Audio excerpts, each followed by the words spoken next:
First 3 minutes big bang தெரிஞ்சது. After physics வந்து இந்த மாதிரி உலகம் தோணுது, கான்செப்ட் உலகம் படைக்கப்பட்டதை பற்றி ஒரு தியரிட்டிக்கலா அப்ரோச் பண்ணி பார்த்துருக்காங்க. இது எதுவுமே நீங்க சரியா சொன்னபடி யாருமே இது அடைஞ்சவங்களுடைய அந்த அனுபவங்கள் வந்து எல்லாருக்கும் ஒரே மாதிரி இருந்தாவோ அந்த அனுபவங்களுடைய ஒரு பிரதிபலிப்பை வந்து திரும்பி ரீபிடிட் அப்படிங்கிற மாதிரி எந்த வரைமுறையும் இல்லை.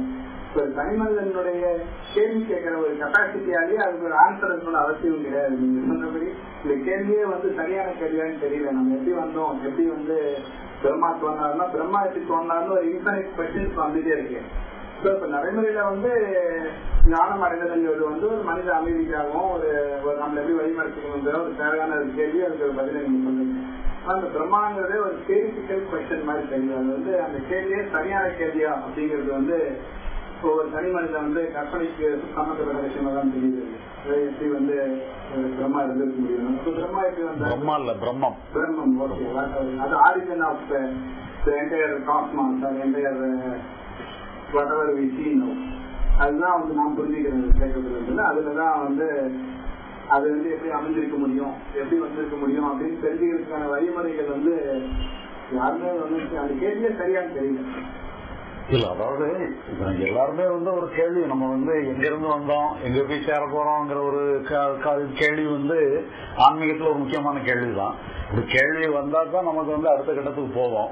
பட் இருந்தாலும் என்ன இருக்குன்னா அதை நம்ம தெரிஞ்சுக்கிட முடியுமா இல்லையாங்கிறது பிறகு நம்ம முயற்சி பண்ணி பார்க்கும்போதுதான் அடுத்த கட்டத்துக்கு வருவோம்.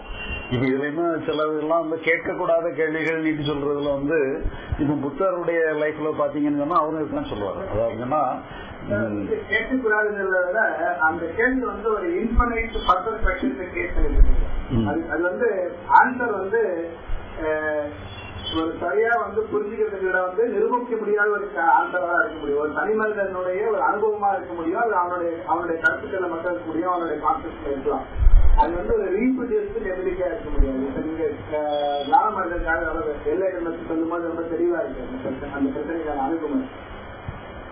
ஆனா இந்த அணுகுமுறை வந்து எல்லாருமே வந்து அது வேற மாதிரி புரிஞ்சுக்கிறதுக்கான நிறைய கருத்துக்கள் இருக்கு. அப்புறம் இந்த கேள்விக்கான ஒரு அவசியம் என்னன்னு தெரியும், நடைமுறை அவசியம் இல்லதான். சிலவங்களுக்கு அது கேள்வி வந்துருது, அது நேச்சுரலா வந்து ஒரிஜினல் என்னங்கிறது கேள்வி வந்துருது, அது நம்ம தவிர்க்க முடியாத அந்த கேள்வி வந்துருது. அவங்க கேட்கலாம். இன்னொரு பார்த்தா இப்ப நிறைய வயசுங்க பிரச்சனை நிறைய இருக்கிற மாதிரி தெரியுது. சொசைட்டில வந்து எந்த ஒரு ஆன்மீக பசங்கத்திலயும் வந்து இந்த பிரச்சனையை ரொம்ப அணுகி கேட்கறாங்க. எல்லாருமே வந்து மனைவியோட வந்து இது ஒத்து போறது, மனைவி நிறைய கேட்ட மாதிரி தெரியல.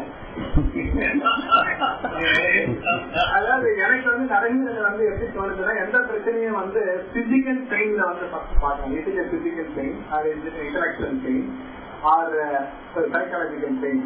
இதுக்கான ஒரு சொல்யூஷனா வந்து அவங்க வந்து அதை வந்து சால்வ் பண்ணிக்கிறது ஈஸியா இருக்கு. தவிர இது வந்து ஒரு என்லைட்டன்ட் பர்சனுக்கு வந்து எந்த விதமான பெயின் இருக்காங்கிற அசம்ஷன்ல கேட்கற மாதிரி இருக்கு. அப்படி வந்து இருக்கணும்னு அவசியம் இல்லை. அவருக்கு ஒரு பெயின் இருக்கலாம், ஒரு விதமான ஒரு தர்ம சங்கடம் இருக்கலாம், ஒரு பிரச்சனையை வந்து சரியா சால்வ் பண்ணலையாங்கிற ஒரு எண்ணமும் இருக்கலாம். ஆனா இது மாதிரியான ஒரு துன்பம் உடனே துன்பம் வராத வரைக்கும் அதை நம்ம சைக்காலஜிக்கலா அக்செப்ட் பண்ணிட்டு போறதும் சரியா இருக்குன்னு தோணுது.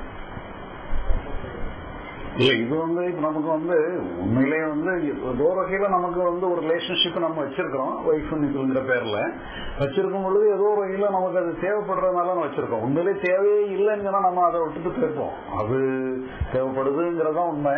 அதனாலதான் எல்லாருமே இப்ப நீங்க வந்து இப்படி எல்லாம் பிரச்சனை இருக்குன்னு சொல்லி உங்க பிள்ளைகளுக்கு கல்யாணம் பண்ணாம இருப்பீங்களா, அது எல்லாரும் பண்ணதான் செய்வோம். அதனால அது ஒரு தேவைங்கிறது தான்.